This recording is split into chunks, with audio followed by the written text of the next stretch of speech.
Every frequency our mind tunes into shows up as a different color.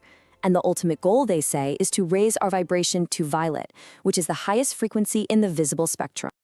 Okay, so if we're beings of light, how do we get to these higher frequencies? Well, this brings us to the real star of this internal story. The author claims our bodies produce a sacred substance that they call the Christ oil. The book claims that once every month, tied to a very specific astrological cycle, when the moon is in your sun sign, a special psychophysical oil is created right inside your brain. This isn't presented as some random event, but as a predictable cosmic process that's happening inside every single one of us.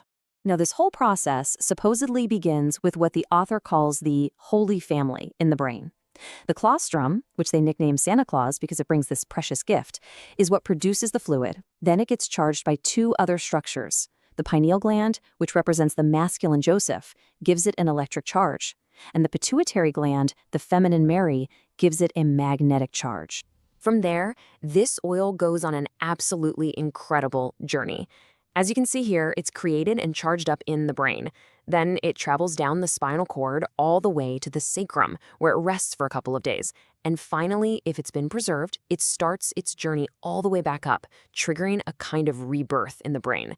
This journey, this is the roadmap for the entire allegory. So, let's follow that journey, starting with the descent. After being created up in the brain, which the author calls heaven, the oil travels down into the body, which is, you guessed it, Earth. And this is where the anatomical parallels get really, really specific. The author suggests that our spinal cord is the biblical river Jordan. The oil, our symbolic Jesus, travels down this river to the sacrum bone at the very base of the spine, which represents the Dead Sea. Now, this resting phase is absolutely critical. The oil waits in the sacrum, the cave, for 2 to 3 days. Sound familiar? It's a direct parallel to Jesus' time in the tomb. This is that crucial moment where the oil is either preserved for its journey back up or it's wasted. All right, so if the oil is preserved, we get to the really exciting part, the ascent.